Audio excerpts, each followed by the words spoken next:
একটা মজার হাদিস শোনাবো আপনাদেরকে। এক হাদিসে তিনি 8 জন সাহাবাকে অ্যাপ্রিশিয়েট করেছেন, তাদেরকে 8টা কমপ্লিমেন্ট দিয়েছেন। হাদিসটা শুনেন। হাদিসটা আপনারা বাংলাদেশে জুমার খুতবায় প্রায় শুনেছেন। আরহামু উম্মতি বি উম্মতি আবু বকর। রাসূলুল্লাহ সাল্লাল্লাহু আলাইহি ওয়াসাল্লাম বলেছেন, আমার উম্মতের মধ্যে সবচেয়ে রহম দিল, সফট হার্টেড মানুষ হচ্ছে আবু বকর। আসলে উনি খুব সফট হার্টেড ছিলেন। উনি নামাজে দাঁড়ালে কান্নার কারণে তেলাওয়াতই করতে পারতেন না। আল্লাহ রাসূল সাল্লাল্লাহু আলাইহি ওয়াসাল্লাম ইন্তেকালের পরে উনি যখন খলিফা, উনি ইমাম, উনি নামাজ পড়াবে কি, উনি আলহামদুলিল্লাহি রাব্বিল আলামিন বলেই কান্না শুরু।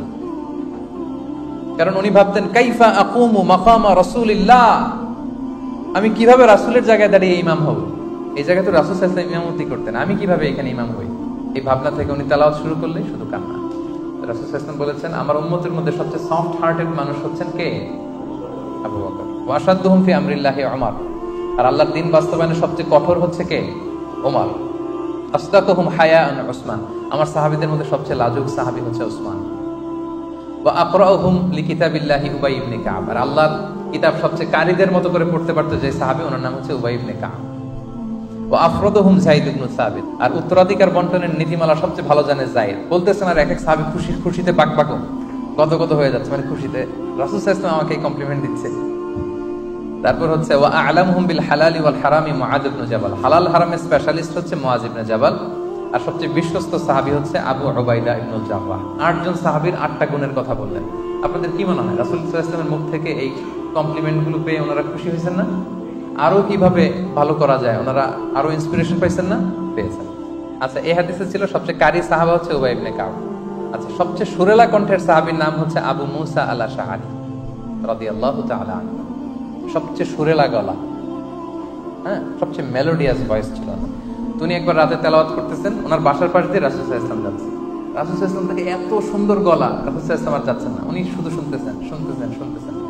পরের দিন আবু মুসা আল আশআরীকে ডেকে রাসূল সাল্লাল্লাহু আলাইহি ওয়াসাল্লাম কি বললেন দেখেন। রাসূল সাল্লাল্লাহু আলাইহি ওয়াসাল্লাম বললেন, ইয়া আবা মুসা লাকাদ উতিতা মিজমারান মিন মাজামিরি আলি দাউদ। দাউদ নবীর কণ্ঠে আল্লাহ যে সুরের ঝংকার ঢেলে দিয়েছেন, এই উম্মতের মধ্যে আল্লাহ তোমার গলায় সেই সুরের ঝংকার ঢেলে দিয়েছেন। আবু মুসা বলল, ইয়া রাসূলুল্লাহ, আমার এই তেলাওয়াত আপনি কই শুনলেন? রাসূল সাল্লাল্লাহু আলাইহি ওয়াসাল্লাম বললেন, গত রাতে তুমি তেলাওয়াত করেছো না বাসায়, আমি দাঁড়িয়ে দাঁড়িয়ে শুনছি। আবু মুসা বলতেছে, তাই নাকি? ইয়া রাসূলুল্লাহ, আমি তো জানি না। আমি যদি জানতাম যে আমার তেলাওয়াত আপনি শুনতেছেন, আমি ফজর পর্যন্ত তেলাওয়াত করতেই থাকতাম, তেলাওয়াত আর বন্ধ করতাম না। দাউদ আলাইহিস সালাম নবীদের মধ্যে সবচেয়ে সুন্দর কণ্ঠের অধিকারী ছিলেন। উনি যখন আকাবা সাগরের তীরে বসে জাবুর কিতাব তেলাওয়াত করতেন, আকাশের পাখিগুলো তেলাওয়াত শোনার জন্য নেমে যেত। সাগরের মাছ চলে আসতো, বনের পশু চলে আসতো, এত মেলোডিয়াস ভয়েস ছিল। রাসূল সাল্লাল্লাহু আলাইহি ওয়াসাল্লাম বললেন, দাউদ নবীর কণ্ঠে যে সুরের ঝংকার, এই সাহাবীদের মধ্যে তোমার কণ্ঠে আল্লাহ সেই সুরের ঝংকার দিয়েছেন। সুবহানাল্লাহ। তাহলে দেখেন, কমপ্লিমেন্ট দিতে, এপ্রিসিয়েশনে কিন্তু রাসূল সাল্লাল্লাহু আলাইহি ওয়াসাল্লাম কখনো কার্পণ্যতা করেননি। কিন্তু আমাদের মধ্যে প্রায় কেমন যেন এই কার্পণ্যতা দেখা যায়।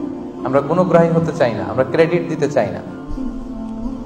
আরেকটা মজার ব্যাপার হচ্ছে যে রাসূল সাল্লাল্লাহু আলাইহি ওয়াসাল্লাম শুধু যে সাহাবীদের মধ্যেই যারা কোয়ালিফাইড তাদেরই প্রশংসা করেছেন, এপ্রিসিয়েশন করেছেন এমন না।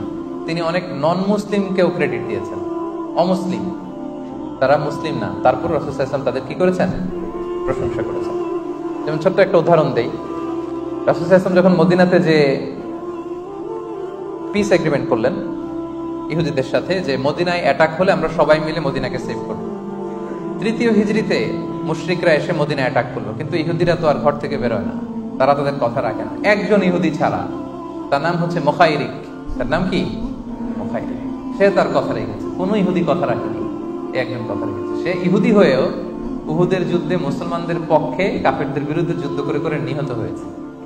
তার লাশটা যখন রাসূল সাল্লাল্লাহু আলাইহি ওয়াসাল্লামের কাছে আনা হলো, তিনি লাশটা দেখে বললেন, মুখাইরিক খায়রু ইয়াহুদ, মানে মুখাইরিক is the best of among the Jews. ইহুদিদের মধ্যে সবচেয়ে শ্রেষ্ঠ হচ্ছে মুখাইরিক, কেননা সে তার কথা রেখেছে। সুবহানাল্লাহ। তার মানে এপ্রিসিয়েশনটা রাসূল সাল্লাল্লাহু আলাইহি ওয়াসাল্লাম যে শুধু মুসলিমদেরই করতেন, তার সাহাবাদেরই করতেন এমন না।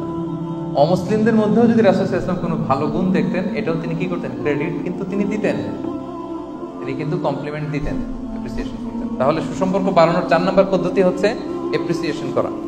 আল্লাহ রাসূল সাল্লাল্লাহু আলাইহি ওয়াসাল্লাম, একটা মজার ব্যাপার বলি, আল্লাহ রাসূল সাল্লাল্লাহু আলাইহি ওয়াসাল্লাম নিজে যেমনি অসুস্থদের দেখতে যেতেন, সাহাবারাও কিন্তু এই প্র্যাকটিসটা করতেন। একবার রাসূল সাল্লাল্লাহু আলাইহি ওয়াসাল্লাম জিজ্ঞেস করলেন, আজকে নফল রোজা রেখেছো কে? আবু বকর রাদিয়াল্লাহু তাআলা আনহু হাত তুললেন। তিনি বললেন, গরিবদের খাবার দিয়েছো কে? আবু বকর রাদিয়াল্লাহু তাআলা হাত তুললেন। বাকিরা হাত তুললেন। আজকে জানাজা পড়েছো কে? আবু বকর রাদিয়াল্লাহু হাত তুললেন। আজকে একজন অসুস্থকে ভিজিট করেছো কে? আবু বকর রাদিয়াল্লাহু তাআলা হাত তুলেন। আল্লাহ রাসূল বললেন, এতগুলো ভালো গুণ যার মধ্যে থাকে, এত জান্নাতি না হয়ে পারে? সুবহানাল্লাহি ওয়া বিহামদিহি। কি চমৎকার গুণের অধিকারী ওনারা ছিলেন।